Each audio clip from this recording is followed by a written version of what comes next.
आपण पाहत आहात महाराष्ट्र न्यूज मराठी, एक ध्येय परिवर्तनासाठी।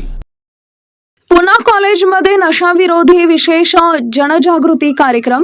Pune college of arts science and commerce camp Pune इथं राष्ट्रीय सेवा योजना, राष्ट्र छात्र सेना, राष्ट्रीय सेवा योजना +2 स्तर, IQAC आणि फिट इंडिया मूवमेंट यांच्या संयुक्त विद्यमाने आंतरराष्ट्रीय अंमली पदार्थ सेवन व तस्कर विरोधी दिन 2025 निमित्त विद्यार्थ्यांमध्ये नशाविरोधी जनजागृती निर्माण करण्यासाठी विशेष कार्यक्रमाचं आयोजन करण्यात आलं आहे।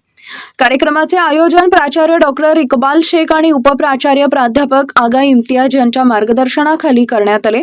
राष्ट्र छात्र सेना प्रमुख sub inspector lieutenant doctor Mohammad Shakir Shaikh यांनी प्रस्तावना सादर केली। पाहुण्यांचा परिचय, सत्कार व सन्मान उपप्राचार्य प्राध्यापक आगा इम्तियाज यांच्या हस्ते करण्यात आला। कार्यक्रमाचे प्रमुख पाहुणे म्हणून श्री रामचंद्र रसाळ, सेवानिवृत्त सह आयुक्त पुणे पोलीस उपस्थित होते। त्यांनी आपल्या प्रभावी मार्गदर्शनामध्ये विद्यार्थ्यांना नशामुक्ती जीवनाचं महत्त्व पटवून दिले आणि समाजावर होणाऱ्या नकारात्मक परिणामांची जाणीव करून दिली।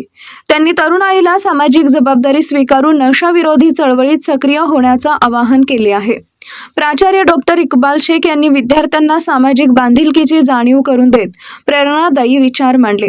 डॉक्टर बाबा शेख यांनी विद्यार्थ्यांना नशामुक्त भारत ही शपथ दिली। त्यांच्या प्रेरणादायी शैलीनं संपूर्ण सभागृह ऊर्जा व निश्चयानं भरून गेले।